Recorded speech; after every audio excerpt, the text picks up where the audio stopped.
जय प्रकाश झा प्रणाम कर रहे हैं, नमस्कार कर रहे हैं। चाहेंगे कि आप लोग जल्दी जल्दी आज हमारे यूट्यूब लाइव में जुड़िए। आप लोगों से खास बातचीत करने के लिए कई अहम मुद्दों पे अभी उपस्थित हुए हैं।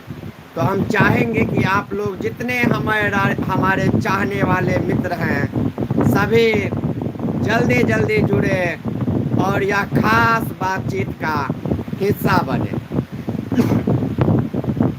क्योंकि बंधुवर लगातार आप लोग मेरा फेसबुक पे लाइव देखते हैं और अपना आशीर्वाद देते हैं। बहुत दिनों बाद यूट्यूब पे लाइव आए हैं। हम चाहेंगे कि आप लोग हमारे यूट्यूब चैनल से भी जुड़िए और मुझे आशीर्वाद दीजिए। क्योंकि लगातार क्षेत्र हित में हो, मिथिला हित में हो या समाज हित में हो, जो भी कुछ मामला होता है उस मामला को बिल्कुल हम निडरता के साथ उठाते हैं और अपने दर्शकों के बीच में पहुंचाने का काम करते हैं। तो आप सभी का आशीर्वाद मुझे बहुत ही अच्छा ढंग से मिल रहा है। अच्छा से आशीर्वाद आप लोगों का मिल रहा है। लेकिन देखेंगे जो जेपी भाई को आज कितना परेशानी है। जेपी भाई यदि आज मार्केट में अच्छा से काम करने लगता है तो सैकड़ों ऐसे दुश्मन हैं जेपी भाई को जानने वाला ही, जो आपके जेपी भाई को पैर पकड़ के खींचने लगता है।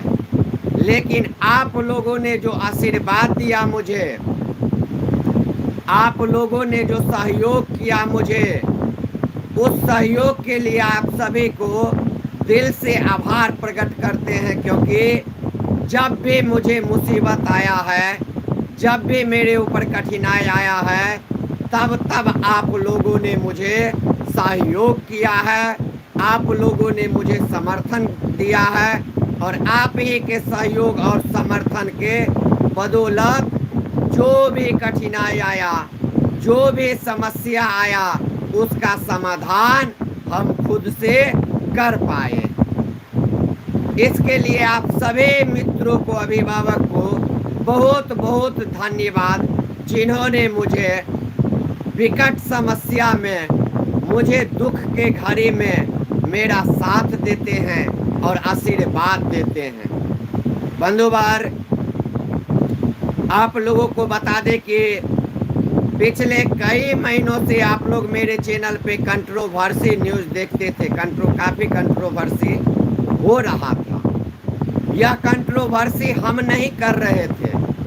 यह कंट्रोवर्सी जानबूझ के जो व्यक्ति सब हैं वो मुझसे करवाने का काम करते थे। क्योंकि हम थोड़ा जल्दी एग्रेसिव हो जाते हैं, मुझे बहुत जल्दी गुस्सा आ जाता है और गुस्सा को हम कंट्रोल नहीं कर पाते हैं। यही मेरा सबसे बड़ा कमजोरी है और यह कमजोरी कहीं ना कहीं मेरा विरोधी जान गया और मालूम पड़ गया और उसी कमजोरी का फायदा उठाकर मेरे साथ जो है सो कंट्रोवर्सी उत्पन्न कर दिया, मुझे विवाद में घसीट दिया, मुझे विभिन्न तरह से प्रताड़ित करने लगा। लेकिन आप लोगों का साथ रहा, आप लोगों का आशीर्वाद। लेकिन लगातार हम संघर्ष कर रहे हैं आप लोगों के बीच में। तो हम चाहेंगे जो अभी जितने हमारे मित्र हैं जो इंतजार करते थे, जो जेपी भाई यूट्यूब पे लाइव आए, उन सभी मित्रों से कहेंगे कि जो जल्दी जल्दी इस लाइव में जुड़िए और आज आप मुझे अपना मार्गदर्शन दीजिए। तो अभी बहुत सारे मित्र जुड़े हैं। राधा रमन झा पंडित जी की हालचाल, जेपी भाई बहुत नेक, राधा रमन पंडित जी बहुत नेक हाल समाचार या कॉमेडी वीडियो लिखे छथिन। राधे राधे राधे राधे कॉमेडी वीडियो जी मदन कुमार महतो जी लिखे छथिन हमारा नाम लीजिए प्रकाश जी। मदन कुमार महतो जी आपका बहुत बहुत स्वागत है। राधा रमन झा जी पंडित जी लिखे छथिन और सब बढ़िया ना। हाँ भाई साहब और सब बहुत बढ़िया। राजन कुमार झा जी लिखे छथिन हेलो हेलो भाई की हाल समाचार। मदन कुमार महतो जी लिखे छथिन हमारा नाम लीजिए आपको गूगल पे किया था 100 रुपया। बहुत बहुत धन्यवाद भाई जो आपने सहयोग किया था। आप ही के सहयोग से तो हम लड़ेंगे। घनश्याम चौधरी जी लिखते हैं गाली गलौज शुरू करू। नहीं नहीं भाई आई गाली गलौज वाला शो नहीं छे। गाली गलौज वाला शो तो हमार संडे का आवे छे रवि का 8 बजे में। तो रवि का गाली गलौज होय छे। मदन कुमार महतो जी लिखे छथिन भाई झगड़ा नहीं समाप्त भेले हाँ झगड़ा तो चाहिए। और हम कहे छी जो झगड़ा नहीं हमरा संगे भ रहल छे हमरा संगे रगड़ा भ रहल छे। आब कतेक दिन हमरा संगे रगड़ा करे जेते कोनो ठीक नहीं छे। तै दुआरे झगड़ा समाप्त के कोनो एहन सन बाते नहीं छे। ओई के बाद जाकर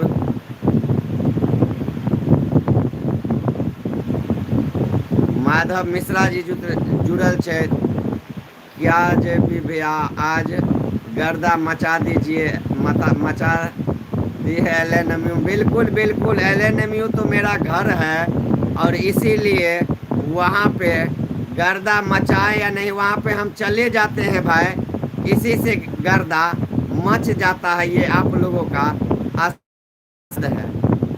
ओई के बाद राजन कुमार झा जी लिखे छथिन जय हो।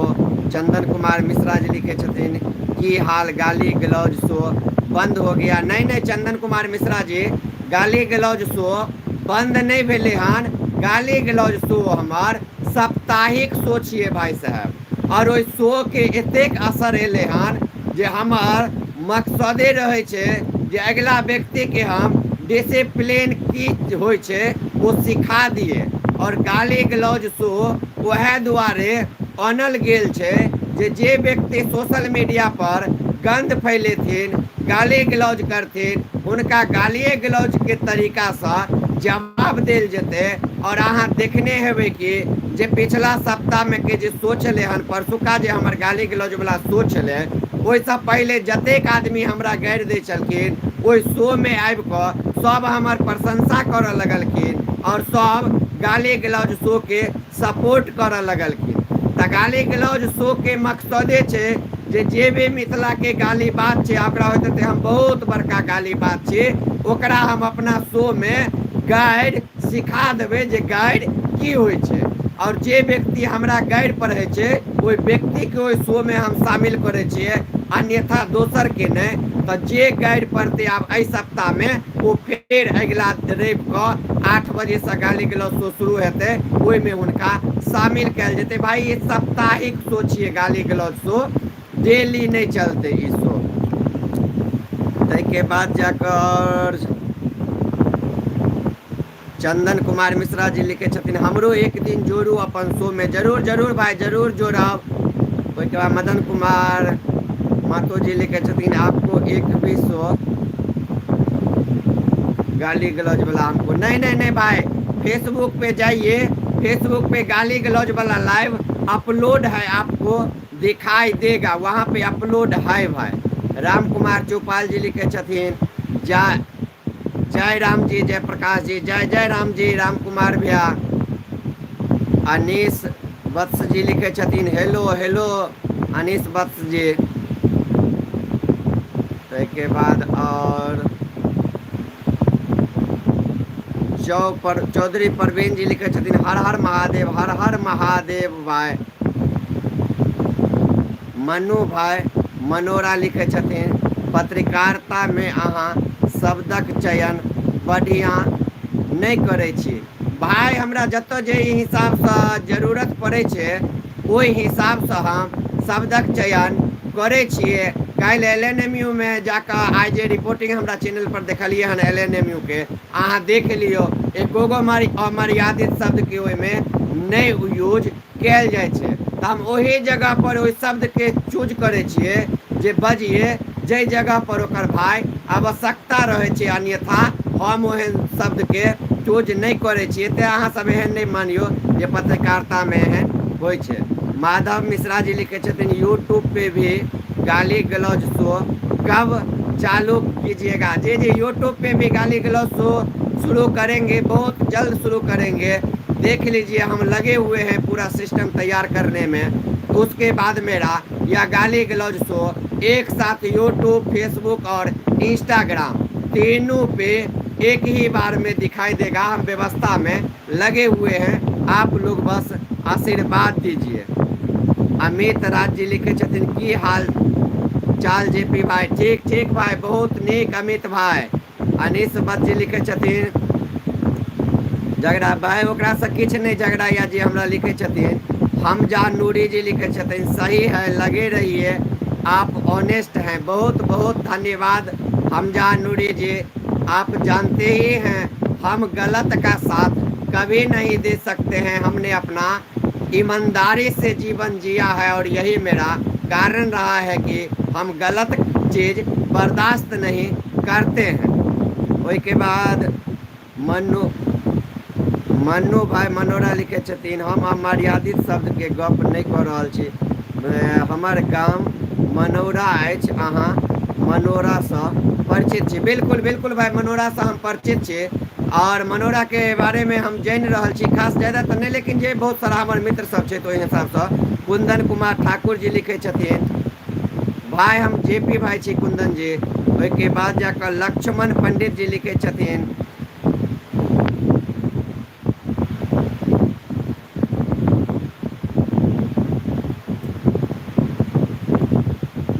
और बहुत सारा मित्र एहन छी। तो अपने सब मित्र के हम बता दी कि आई यूट्यूब पर अपने सबसे स्पेशल खास बातचीत करे के लिए लेलहुँ कि लगातार हमर जे देखते चलिए अपना सब 2 साल से हम लगातार इस धरातल पर मेहनत कर रहल छिए जानकी न्यूज के माध्यम से।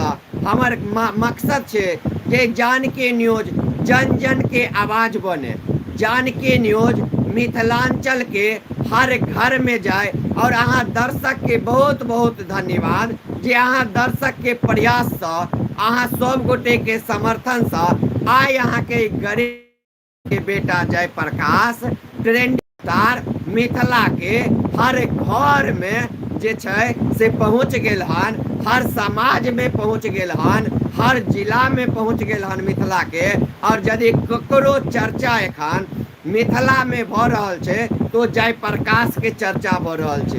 एतेक जयप्रकाश के अपने सब गोटे वायरल के लिए आशीर्वाद दिलिए जे आइ पूरा मिथिला ट्रेंडिंग स्टार के नाम से जयप्रकाश के जाने लगले।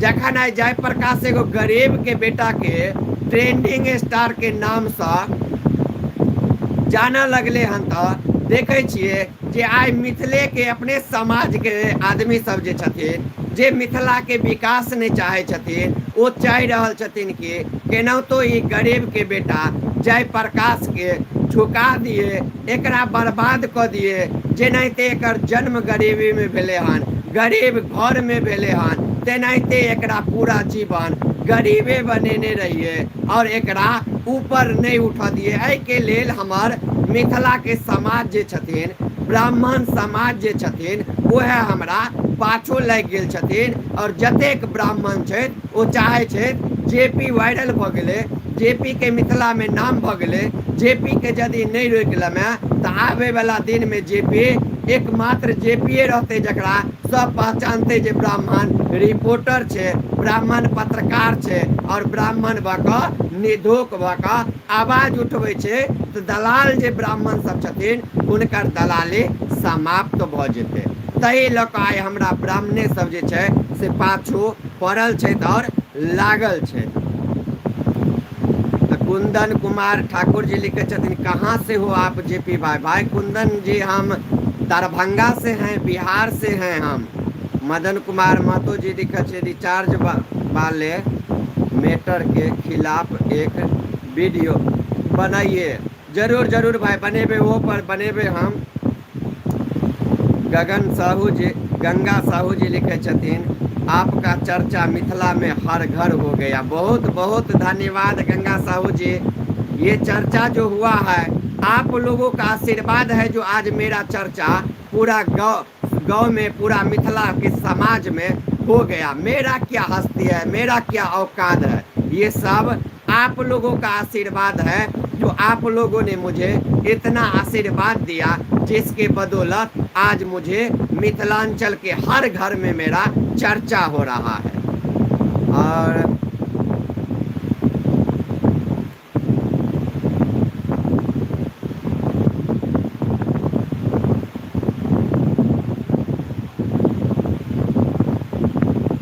गंगा साहू जी लिखे छे पूरा मिथिला का आप पे गर्व है। बहुत बहुत धन्यवाद गंगा साहू जी।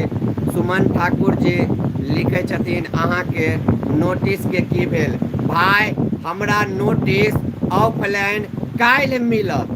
हमरा पोस्ट ऑफिस से फोन आयल छले हन जे भाई अहाँ के नोटिस हमरा लग आयल हन। आइ हम घर पर नहीं छलिए, LNMU आंदोलन में छलिए, तही दुआरे हम वो नोटिस नहीं लऽ पेलिए। काल्हि ओ नोटिस के हम रिसीव करबे। ओहि के बाद हमरा रिसीव केला के बाद किछु समय सीमा रहे छै ओकरा जवाब दे के, ओहि समय सीमा के अनुकूल ओकर जवाब हम दऽ देबे। हम कोनो भगौरा नहीं छी, हम कोनो डरे वाला व्यक्ति नहीं छी। कतेक लीगल नोटिस के जवाब अपना जीवन में दऽ देलिए हन, और ओहो लीगल नोटिस जखन काल्हि हम ऑफलाइन रिसीव करबे तो ओकर जवाब देबे।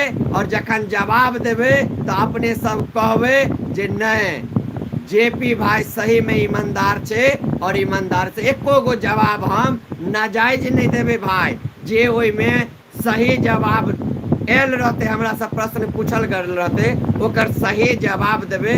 और चाहबे कि मैटर सॉर्ट आउट कर लिया, नहीं करते न्यायालय में जेते, थाना में जेते, पुलिस में जेते, तो हर तरह से सक्षम छिए। हम कतो जाकर रेप नहीं के लिए हन, ककरो मर्डर नहीं के लिए हन, ककरो ऊपर हमला नहीं के लिए हन, चोरी नहीं के लिए हन, डकैती नहीं के लिए हन। तही दुआरे हमरा कोनो बात के भय नहीं है, डर नहीं है। कोई लेटर के जवाब लेटरे बनाकर ऑनलाइन ऑफलाइन दोनों हम दऽ देबे। ओहि के बाद वो व्यक्ति के जे करे के हेते करते, लेकिन हम ओकरा पर आब एगो वीडियो नहीं बनेबे, आ नहीं ओकरा मार्केट में आब हम नाम देबे, आ नहीं हाईलाइट करबे।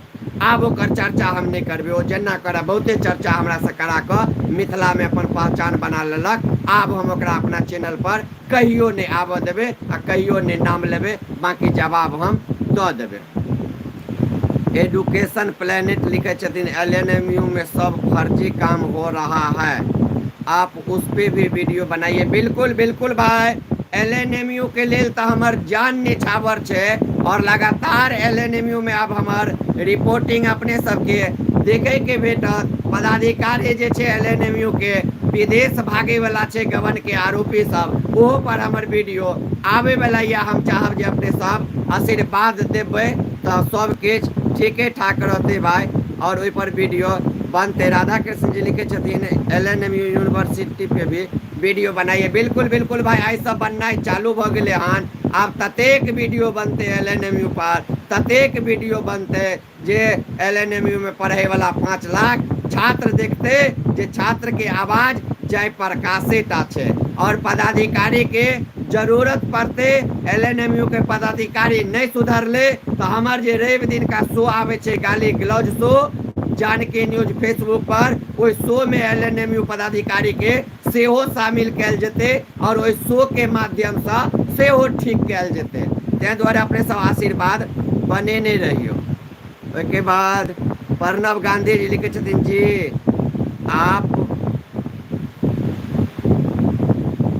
आप भगौरा नहीं है। बिल्कुल बिल्कुल प्रणव गांधी जी, आप चोर भी नहीं है। बिल्कुल बिल्कुल बिल्कुल हम नहीं हैं, नहीं चोर हैं, नहीं भगौरा हैं। हम सामने से लड़ने वाले व्यक्ति हैं, और सामने से हम संघर्ष करेंगे, लड़ेंगे, और जवाब भी देंगे। आशीष जी लिखे छथिन, आशीष वत्स जी, जय मिथिला जय मैथिली, जय जय मिथिला जय जय मैथिली। और मनु भाई मनोरा लिखे छथिन अहाँ के 2 जगह मकान अछि न, एकटा शिवराम में और एकटा कतौ और, अहाँ ओहि मकान में किया नहीं रहे छी। भाई वो गाँव में छे मकान, ओतसँ ओहि घर पर आब हम नहीं जाइ छियै। हम एनाहिते हम तऽ गरीब छियै, तो हम गरीबे जकाँ अपन घर बना लेने छियै ई बाँस के, और बाँसे में रहे छियै। हमर घर सही में दोसर जगह छै, और ओहि जगह ओहिठुम आब नहीं जाइ छियै, मोन उखड़ि गेलै, ओहिठुम नहीं जायके मोन होइ छै। बाकी हमर माँ सब, हमर बहिन सब, हमर भाय सब आबै छथिन तो ओहि घर पर रहै छथिन, जाइ छथिन। लेकिन जे जगह पर बनेलिए हन ना भाई, एक तरह के कहियो राजधानी छै। बहुत ही सुंदर लोकेशन छै, बहुत ही माहौल एतुका बढ़िया छै, शांति वातावरण छै, गाँव से कनी साइड हट कऽ छै, तें हम एहिठुम रहै छियै। ओ बीच गाँव में छै, काफी शोर शराबा होइत रहल, दौड़ दियाद बुझते छियै, झगड़ा झंझट एम्हर ओम्हर, तें दुआरे ओहि घर पर नहीं रहै छियै। बाकी एतऽ रहै छियै, अहाँ सब आशीर्वाद दियौ, आब एते महल बनतै, एते रहबै, तहन अहाँ सबके लागत जे नहीं आब इएह घर जेपी भाई बनेलखिन हन। आब ओहि घर पर हमरा कोनो लेना देना नहीं छै, ओहि घर से हम नहीं जाइ छियै। हमर भाय सब ओहिठुम रहै छथिन, आबै छथिन तऽ। ओहिके बाद राधा कृष्णा जी लिखे छथिन, उस पर वीडियो बने, जरूर जरूर भाई। केशव जी लिखे छथिन, भैया आप पहलवान को पेल दिए, जय हो जेपी भैया। नहीं नहीं भाई, नाम नहीं हुनकर लिया, नहीं तो फिर वो हमरा पर आपत्ति दर्ज करा देता। बहुत तरह के व्यक्ति के हाईलाइट होय के छलै तऽ हमरा घर पर चलि आयल, हमरा संगे बैस के बातचीत कर लेलक, कंट्रोवर्सी कर लेलक, आ देखबै दोस्ती क के, दुश्मनी क के समाज में हमरा गिरावे के प्रयास कर देलक। जखन कहलक हमरा जे भाई नौटंकीये करब जेपी भाई, तो नोटिस नहीं भेजवा के चाही, स्ट्राइक कॉपीराइट नहीं मारवा के चाही। एक तरह से अहाँ हमरा परेशान करे छी, एक तरह से अहाँ हमरा से लोकप्रियतो ल रहल छी, आ दोसर तरफ से हमरा बर्बादो कर रहल छी। तो भाई ओहन व्यक्ति के आब एहि चैनल पर कोनो चर्चा नहीं करबै। MBI मंगरौनी लिखे छथिन, यू आर ग्रेट भाई, बहुत बहुत धन्यवाद MBI मंगरौनी भाई। अपने सबके आशीर्वाद छै, जेके बदौलत एतेक हम मार्केट में काज करै छी, आशीर्वाद छै। नीरज कुमार जी लिखे छथिन, जो आप गाली क्यों उनको देते हैं? भाई हम उनको गाली नहीं देते हैं, कहीं नहीं गाली दिए हैं। गाली गलौज शो है, जिस शो में हाईलाइट किया जाता है, लोगों को ट्रेंडिंग में लाया जाता है। हमने उनको ट्रेंडिंग में ला दिया मिथिला में, बशर्ते उनको गाली गलौज भाई किसी भी प्रकार से हम नहीं किए हैं। ये नीरज जी मन से आप निकाल लीजिए, गाली काहे देंगे भाई? इसी समाज में हमको रहना है, इसी समाज में जीना है, हम गाली काहे देंगे? हम तो गाली से नहीं, पढ़ाई मेरा गाली गलौज से नहीं हुआ है, पढ़ाई मेरा LNMU से हुआ है। हम शिक्षा ग्रहण करके बैठे हुए हैं यहाँ, गाली ग्रहण करके तो नहीं। लेकिन जो मुझे गाली देता है उसको हम गाली के तरीका से ही समझाते हैं। और बहुत जल्दी मेरा एक बुक भी आने वाला है, गाली गलौज, गाली गलौज शो के नाम पे मेरा बुक भी आने वाला है। आप लोगों को बुक भी मेरा जब देखेंगे तो बहुत आशीर्वाद और प्यार देंगे। एक बार निरंजन कुमार लालदेव लिखे छथिन, हाय हाय निरंजन कुमार लालदेव भाई, हमेशा अहाँ के यूट्यूब पर आशीर्वाद आबैत रहैया। माधव मिश्रा जी अहाँ बिल्कुल कहै छियै, आब हुनका ट्रेंडिंग में माधव मिश्रा जी नहीं आनबे। नीरज जी, नीरज कुमार जी नाइस वर्क लिखे छथिन। फेर निरंजन जी, मधुबनी जी लिखे, जेपी आदमी नहीं नाम छै, जयप्रकाश जी कहियो गरीब नहीं भऽ सकै छै। भाई अहाँ सबके आशीर्वाद छै जे बुझे छियै गरीब नहीं भऽ सकै छै, लेकिन जेपी भाई हकीकत में बहुत गरीब छै भाई। और मनोरंजन हम बहुत कमेंट मिस कर देली है, नहीं नहीं भाई बहुत बहुत। ओके बाद जाकर धमाका इंटरटेनमेंट लिखे छे, भाई पूरा मुद्दा अभी भी समझ नहीं आया है। भाई साहब जुड़े रहिए, सब समझ में आ जाएगा। गंगा साहू जी लिखे छथिन, आपने कम उम्र में जो हासिल कर लिया आप पर गर्व है। गंगा साहू जी बहुत बहुत धन्यवाद, ये तो आप लोगों का आशीर्वाद है जो इतने कम उम्र में गार्जियन नहीं रहने के बावजूद भी हमने इतना नाम किया, हमने इतना पद हासिल किया, समाज में अपना एक प्रतिष्ठा बनाया, समाज में एक अपना अलग पहचान बनाया। ये सारा आप लोग जब ये गरीब के बच्चा ट्रेंडिंग स्टार जयप्रकाश को आशीर्वाद दिए हैं तब हो पाया है, वैसे संभव नहीं था। सत्यम झा लिखे छथिन अंकल आप बहुत आगे बढ़े ये मेरी कामना है। बहुत बहुत धन्यवाद सत्यम झा जी बुआ, आशीर्वाद दीजिए। आप लोग मेरा संघर्ष हमेशा से देखे हैं और हम तो नहीं थे बचपन, जब आप बच्चे थे तब से आप मुझे देखते आ रहे हैं। जो आपका जयप्रकाश अंकल कितना संघर्ष किया है और आगे भी हम संघर्ष करते रहेंगे। आप लोगों का बाबू आशीर्वाद आएगा तो ऐसे ही हम आगे बढ़ते रहेंगे। उसके बाद जाकर केशव विंस जी लिखे छथिन अहाँ पर हर एक मिथिलांचल के गर्व या भैया। बहुत बहुत धन्यवाद केशव जी। पूरा मिथिलांचल वासी के जेनाहिते हमरा पर गर्व है तेनाहिते हम मिथिलांचल वासी के कहियो मान सम्मान के ठेस नहीं पहुँचा देवे। मिथिलांचल वासी पर कहियो भाई हम आँच नहीं आब देवे से हम केशव जी अपने के आश्वासन दै छी। हम चाहबन जे मिथिलांचल वासी एनाहिते हमरा पर आशीर्वाद बनेने रहे। ओके बाद मधुबनी जे हम मैथिली क्रिकेट कमेंट्री करे छी, एक दिन अहाँ अपना चैनल पर मौका देव सदिखन आभारी रह। बिल्कुल बिल्कुल बिल्कुल बिल्कुल मनु भाई, अहाँ हमरा व्हाट्सअप पर कमेंट कऽ देव, हमरा फेसबुक पर जाकर नंबर लऽ लेब आ हमरा कमेंट सॉरी मैसेज कऽ देव व्हाट्सअप पर। हम अहाँ के अपने से फोन पर बात कऽ लेब, दुनू भैयारी प्लानिंग कऽ कऽ आ ओहिके बाद एक दिन लाइव में हम अहाँ के जोड़ब। एक दिन की भाई अहाँ के चैनल छी, अहाँ चाही तो 24 घंटा ही पर आबि कऽ बैस सकै छी। ये हमर चैनल नहीं छी यो, ये तमाम मिथिलांचल वासी के चैनल छिए। जयप्रकाश के दिन एहन एते कैपेसिटी छै जे अकेला चैनल चला लेता है।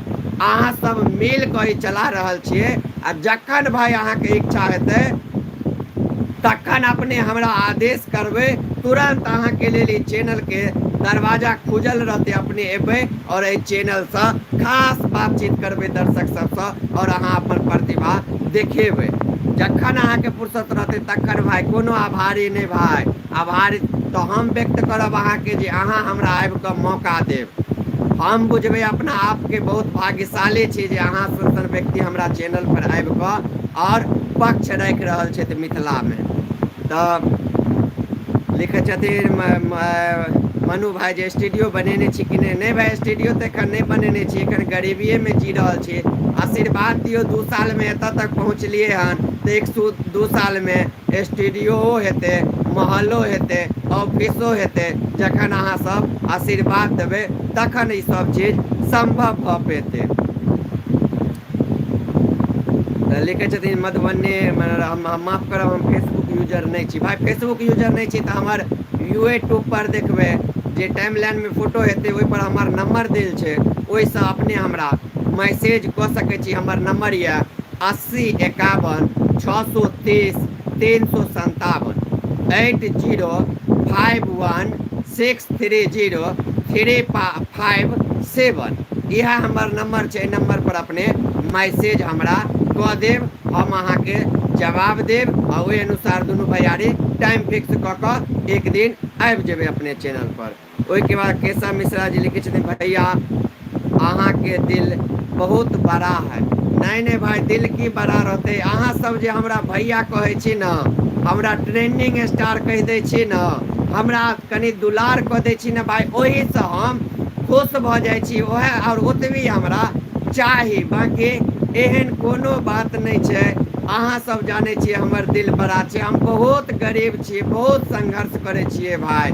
एहि धरती पर कियो गार्जियन नहीं छै, हमर पिताजी नहीं छै हमरा, जे के कारण एहि समाज में हमेशा हमरा अपमानित होबऽ पड़े छै, बदनामी झेलऽ पड़े छै। कई तरह से लोग सब हमरा पर कटाक्ष करैत रहे छथिन। बाकी अहाँ सब आशीर्वाद देने रहबै तो जेपी भाई गरीब जरूर छै घर परिवार से समाज में, लेकिन जे दिल सही में बहुत बड़ा छै भाई। हम चाहब कि एनाहिते आशीर्वाद बनेने रहियो, अहाँ के जेपी भाई कहियो मिथिलांचल के नाक नहीं कटऽ देत। ओहिके बाद जाकर सुधांशु कुमार जी लिखे छथिन कहाँ से हैं सुधांशु कुमार जी, हम तो बिहार से हैं और दरभंगा से हैं। दरभंगा मेरा मिथिलांचल में घर पड़ता है, बिहार दरभंगा। दरभंगा से हम हैं। अनिस बत्स जी जे जवाब नहीं दिलौं। अनिस बत्स जी कोन बात के जवाब नहीं दिलौं? एखन नहीं देख पेलौं हन अपने के कोन एहन बात पूछलिए जे के जवाब। भाई जी अपन काम पर ध्यान दियो। अनिस बत्स जी बिल्कुल बिल्कुल भाई, हम अपने काम पर ध्यान दऽ रहल छियै। और मनु भाई लिखे छथिन अहाँ गरीबी कहि कऽ हमरा इमोशनल कऽ दैत छी। गरीब शब्द उपयोग नहीं करू, अहाँ खूब आगू बढ़ब, महादेव छथिन, टेंशन नहीं ले के छे। बिल्कुल बिल्कुल भाई, लेकिन जन्म हमर गरीब में छे। देखते छिए घर में छे, सब कहे छे जेपी भिखमंगा छे, जेपी ई छे, जेपी ओ छे, जेपी के बापो नहीं छे, जेपी भूखे मरे छे। त तें दुआरे कहे छिए जखन पूरा दुनिया देख रहल छे जे जेपी भूखे मरे छे, जेपी ई छे, तो जेपी सही में गरीब छे। ई चीज हम एक्सेप्ट करे छिए भाई जे हम गरीब छिए, हमरा कोनो सामर्थ्य नहीं छे, कतो से 1 रुपया के आमदनी नहीं छे, लेकिन ई मिथिलांचल वासी हमरा प्यार दे छे, ओई के कारण हम अमीर बनल छिए। नहीं तो रियलिटी भाई छे हम गरीब छिए, हम भिखमंगा छिए, हमरा कोनो सामर्थ्य नहीं छे। ई हकीकत बात छे। ओई के बाद लिखे छथिन जे अहाँ के नाम जयप्रकाश छे और जयप्रकाश शब्द बहुत बड़का शब्द छे। बिल्कुल बिल्कुल, आ कतो ने कतो हमर माओ हमर पिताओ जी जे हमर नाम जयप्रकाश रखल के, तो बहुत सोच के हमर नाम जयप्रकाश रखल के। हमरा बुझाइए जो ओकरा फिर हमर जन्म लेते देरी ओकरा ई चीज लगले कि जयप्रकाश मिथिला के आस बनते, वही दुआरे हमर नाम जयप्रकाश रखल के। और हम अहाँ सबके जयप्रकाश हमेशा अहाँ सबके विश्वास पर, अहाँ सबके आस पर खड़ा उतरे के प्रयास केलहुँ हन। और एखन तक जेनाहिते हमर नाम यऽ जयप्रकाश, तेनाहिते अहाँ सबके ऊपर, अहाँ सबके लेल हम विश्वास पर खड़ा उतरलहुँ हन, से हमरा उम्मीद यऽ। तो भाई मैथमेटिक्स बॉय लिखे छथिन इस तरह से तुम अपने जीवन में कभी कुछ नहीं कर सकते हो। मिथिलांचल में मैथमेटिक्स भाई, अब सब आदमी के तो हम नहीं कह सकब। अब हम अपना जीवन में की करबे भाई, हम अपना जीवन में की नहीं करबे भाई, ये हम जान रहल छिए, हम समझ रहल छिए। बाकी अहाँ सब देखबे करबे जे हम अपना जीवन में की करबे और की नहीं करबे। ई कोनो आदमी से छुपल नहीं रहत। तें दुआरे भाई हम कह चाहब कोनो एहन तरह के बात नहीं छे। आशीर्वाद अहाँ सब दियो, हम अपन जीवन में बहुत किछ कऽ सकै छिए यदि अहाँ सबके आशीर्वाद रहते। अहाँ सब सनक दोस्त भेज जेते पहले ये निगेटिव कमेंट करबे, मनोबल हमर तोड़ देबे, तो हम केना जीवन में किछ कऽ पेबे। सही में हमर जीवन बर्बाद भ जेते, किछ नहीं कऽ पेबे। यदि हमर मनोबल बढ़ेबे भाई अहाँ सब, तहने न हम अपन जीवन में किछ करबे। मनोबले नहीं बढ़ेबे तो कतऽ से जीवन में किछ करबे। सही में नहीं किछ कऽ सकै छी, मरे के अलावा कोनो रास्ते नहीं रहते। तो हम और फिर लिखे छथिन गाली गलौज से सुकून मिलता है आपको। गाली गलौज से बहुत सुकून मिलता है, दिल से बोलते हैं। यदि कोई हमको गाली दे देता है तो मन करता है उसको जो इस पृथ्वी पे से हटा दे, लेकिन नहीं हटाते हैं, नहीं कुछ करते हैं। क्रिमिनल बनने का सपना नहीं है, जिसका नतीजा है कि जो हम भी जो गाली देता है उसको गाली दे के ही अपने दिल को सुकून दिलवाते हैं, अपने दिल को ठंडा करते हैं। क्योंकि जो व्यक्ति बिना मतलब का हमको गाली देता है हम उसी को गाली देते हैं, अन्यथा हम किसी को गाली नहीं देते हैं। मैथमेटिक्स बॉय जी ये आप जान लीजिए, हम पागल नहीं है जो किसी को गाली दे देंगे। जो मुझे गाली देता है हम उसको गाली देते हैं और जीवन भर देंगे। आप फोन कीजिएगा, कहिएगा रे जेपिया साला, तो हम आपको साला के बदला में चादरे मुंह से बात करेंगे। तो मेरा यह सिद्धांत रहा है, आप उधर से गाली दीजिएगा तो हम इधर से भी गाली देंगे। आप उधर से भैया बोलिएगा तो हम भी इधर से भैया बोलेंगे। यदि आप गाली नहीं दीजिएगा तो हम भी गाली नहीं देंगे। आप गाली दीजिएगा तो भाई हम आपको 7 पुस्त को छोड़ने वाले नहीं हैं। ऐसा व्यक्ति रहे हैं हम मैथमेटिक्स बॉय जी। तो इसके लिए आप बुरा नहीं मानिए भाई, आप तो उन लोगों को समझाइए जो मुझे कमेंट में एक एक हजार गाली लिख के भेजता है। बाकी हम किसी को भाई नहीं देते हैं गाली। और मनु भाई मनोरा लिखे छथिन, जेपी गरीब छै मुदा गुलाम ने, जेपी गरीब छै मुदा चोर ने, जेपी गरीब छै मुदा बिकाऊ ने, तैं लऽ कऽ गरीब अमीर आर्थिक समानता से अलग अलग नाम छै। बिल्कुल बिल्कुल बिल्कुल मोनू भाई, सब गोटे हमर संघर्ष अहाँ सब देख रहल छियै। बिल्कुल हम गरीब छियै मुदा लेकिन हम चोर बिल्कुल नहीं छियै। बिल्कुल अहाँ सही बात लिखलहुँ हन मोनू बाबू, जे है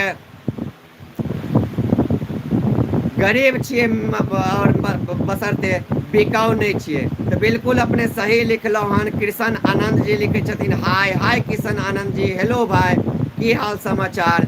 गंगा साहू जी लिखे छथिन, जितना बड़ा संघर्ष उतना बड़ा तकलीफ होता ही है, आप पीछे पलट कर मत देखिए। बिल्कुल भाई, हम तो पीछा पलट कर गंगा साहू जी नहीं देखब। हम संघर्ष करे वाला व्यक्ति छे और हम संघर्ष क के आगुए चल जाइत रहब, आगुए वीडियो बनबैत रहब। हमरा पाछू के नच रहल छे, पाछू के की बाज रहल छे, हम ककरो जवाब नहीं देवे। आ देखने हेबे पिछला 3 दिन 4 दिन में सोशल मीडिया पर भूचाल आयल छे जयप्रकाश के गाली गलौज शो के लका विभिन्न चैनल पर विरोध में वीडियो बन रहल छे, लेकिन हम एगो के ने विरोध में कोनो वीडियो बना रहल छिए, ने कोनो बात के जवाब दे रहल छिए।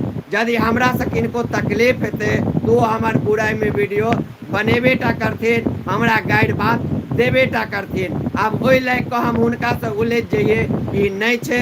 तो मिथिलांचल वासी हमर गाली गलौज शो के जे विरोध करे छी ओकरा विरोध नहीं करू, हमर गाली गलौज शो के सपोर्ट करू, ताकि हमर शो निरंतर मिथिला में नंबर 1 शो बन सके और पूरा देश के एगो ब्रांडिंग अलग से मिल पावे। जे जेपी भाई के गाली गलौज शो के नाम सुनते विरोधी आ जकरा नाम पर शो हेते वो व्यक्ति ओइ दिन कोमा में चल जाए छे। तो भाई अपने सब गोटा के चाहो जी आब हम पीछा बिल्कुल नहीं गंगा जी हम देखब। और मनु भाई जी लिखे छथिन, तो एखन अहाँ अपन परिवार के केवल माँ के संग रहे छी। बिल्कुल बिल्कुल हम अपन माँ के और हमर एगो बहिन छै, 3 आदमी हम सब रहे छी। बाकी हमर भैया बाहर चल गेल छथिन, बाहर में रहे छथिन, अपन पूरा परिवार के लक हम 3 गोटा घर पर रहे छी। गौतम पंडित जी लिखे छथिन, प्रणाम भैया, प्रणाम प्रणाम गौतम पंडित जी की पाठक जी की हाल चाल। ऑलराउंडर लिखे छथिन, अहाँ बड़ नीक लोग छी, बहुत बहुत ऑलराउंडर भाई जी, बहुत बहुत धन्यवाद अपने के। पूरा दुनिया तो हमरा खराबे कहैया, लेकिन अहाँ हमरा नीक कह रहल छी। इट्स इमामुद्दीन जी लिखे छथिन, जेपी भाई आपका पूरा सपोर्ट करेंगे। बहुत बहुत धन्यवाद इमामुद्दीन भाई साहब, आपका सपोर्ट रहेगा तो ऐसे ही जेपी का संघर्ष जारी रहेगा। जेपी भैया आपका माँ का तबीयत कैसा है अब? इमामुद्दीन भाई माँ का तबीयत अब ठीक है, थोड़ा सा टेंशन में रहती है। टेंशन तो हो ही गया है, जब केस मुकदमा हो गया तो टेंशन तो हो ही जाएगा, लेकिन ठीक है, सब कुछ अच्छा है। गोपाल जी यूट्यूबर लिखे छथिन, जेपी भैया की हाल चाल यो ठीक ठीक छे गोपाल जी यूट्यूबर भाई, बहुत बहुत नीक छे भाई। और मैथमेटिक्स भाई लिखे छथिन, गाली गलौज बंद करो भाई, आप अपने अनुरोध कर रहा हूँ। बिल्कुल बिल्कुल मैथमेटिक्स भाई, गाली गलौज बंद छे। गाली गलौज रवि को शो ओपन हो छे, रवि का देखबे गाली गलौज अपने के देखे के भेटत। बाकी भाई और की कह सकै छी हम, बहुत सारा लोग जे गाइड लिख रहल छिए हुनकर कमेंट रिव्यू में जा रहल है, तै दुआरे यूट्यूब छिए, एतऽ जे गाइड गलौज करबै तऽ कमेंट सब रिव्यू में चल जायत। तै गाइड एहि प्लेटफॉर्म पर नहीं चलत, तै हम फेसबुक से एहि घुमेलहुँ हन। तै अपने सब जे गाइड दऽ रहल छी से गाइड एहि चैनल पर अपने सबके नहीं चलत यूट्यूब पर, तै गाइड नहीं भेजू, आशीर्वाद दियो। तो अपने तमाम मित्र हमरा आई लाइव में जुड़लहुँ, काफ़ी खुश भ रहल छी आई हम अहाँ सबके देख कऽ, अहाँ सबसँ बातचीत कऽ कऽ। तो हम चाहब कि आब लगातार हमरा चैनल पर क्षेत्र के खबर सब फेर से देखबे अपलोड भेनाइ शुरू भ गेले हन, हम बनेनाइ शुरू क देलिए हन। तो अहूँ के क्षेत्र में कोनो समस्या हुआ तो और ओकर समाधान नहीं भ पाबैया तो हम कहब एक बेर जेपी भाई के मौका दियो, जेपी भाई के चरण पहुँचते समस्या के समाधान भ जेते। कई एहन गांव देखने हेबे जगदीशपुर में ई रौदी में रोड पर शौचालय के पानी लागल रहे छले, ई जेपी गेले 24 घंटा के अंदर रोड सुखा कर टटा गेले आ शौचालय के पानिओ बंद भ गेले। तो हमार यह पहचान छे, हम जत जेबे कोई समस्या के समाधान क देबे। ये चीज अहाँ सब जान लियो और आशीर्वाद दियो ताकि मिथिला में हम घूम घूम कर मिथिला में काज क पाबे और दे। बाकी एतेक दिन से विवाद चले आवे चले हन, एखन विवाद के कनी रोक दिलिए हन। जतेक भी व्यक्ति हमरा पर वीडियो बनावे छे बनाओ, अहाँ के हम स्वागत करब। अहाँ के तो मना हम नहीं कर सके छी भाई, मना करब तो गारि देव, ते दुआरे हम मना नहीं करब। बाकी अहाँ सब आशीर्वाद देते रहो, प्यार देते रहो। हम हमेशा आप अपने सबके बीच में उपस्थित भैब, यूट्यूब पर जुड़ल रहब और अहाँ सबसे खास बातचीत करते रहब। बाकी हम जे लीगल नोटिस आयल ओहो पर बात ऑफलाइन काल्हि हमरा भेटत तो ओहो के लेल हमर वकील साहब तैयार छै, तो कऽ रहल छै। विभिन्न मुद्दा पर आप संघर्षे जखन जीवन छै भाई तो संघर्ष कऽ लेबै। फिर ही देखते हेबै हमरा पर तो हर 2 महीना 3 महीना पर एगो कष्ट चले आवे छै, फिर ही 2-3 महीना बाद एगो कष्ट एले हन 4 महीना बाद, तो इहो कष्ट दूर भ जेते। कियाकि अहाँ सबके आशीर्वाद छै जेपी भाई के, अहीं सबके आशीर्वाद से आइ हम ट्रेंडिंग स्टार बनलिए हन। तो भाई ये भरोसा छै हमरा जे हम इहो जंग जीत जेबे। बाकी अहाँ सब आशीर्वाद बनेने रहो, एनाहिते हमरा संगे जुड़ू और आशीर्वाद दियो ताकि मिथिला में हमर शो चलत रहे और हम नीक नीक खबर अपने सबके दिखाबैत रहू। बहुत बहुत धन्यवाद भाई। आई बहुत दिन के बाद अपने सबके यूट्यूब प्लेटफॉर्म पर एलौं, अपने सबसे बात केलौं हन। ई बात अपने सबसे बात विचार कऽ काफी खुशी महसूस भ रहल यऽ। हम चाहब जे आप एनाहिते यूट्यूब पर हम लाइव रहब तो अपने सब गोटे आबी जुड़ी और अपने आशीर्वाद दे। कियाकि अहाँ के जेपी भाई मिथिला के लेल जीवैया, मिथिला के लेल संघर्ष करैया, मिथिलावासी के लेल काज कर रहल यऽ। तो मिथिलावासी जखन आशीर्वाद देबे जेपी के तो जेपी अहाँ के मिथिला के नाम ततेक ऊपर ल जायत, ततेक ऊपर ल जायत जे अहाँ कहबे जे मिथिलांचल के आस जय प्रकाशे छले और मिथिला के विकास जय प्रकाशे केलके। एलएनएमयू में बदलाव जय प्रकाशे केलके। पाछू कुत्ता भो भो भोकैत रह जेते, हम आगू निकलते रह जेबे। तै दुआरे कहे छै कुत्ता भूखे हजार हाथी चले बाजार। हजारों वीडियो एखन कुत्ता सब हमरा ऊपर बना रहल छै, हमरा कोनो फर्क नहीं पड़ते, हम आगू बढ़ते रह जेबे। तो अपने सब गोटे हमरा एनाहिते आशीर्वाद बनेने रहब। बाकी आप हमेशा हम अहाँ सबके बीच में उपस्थित है। बहुत बहुत धन्यवाद। जय मिथिला, जय मैथिली, जय जानकी।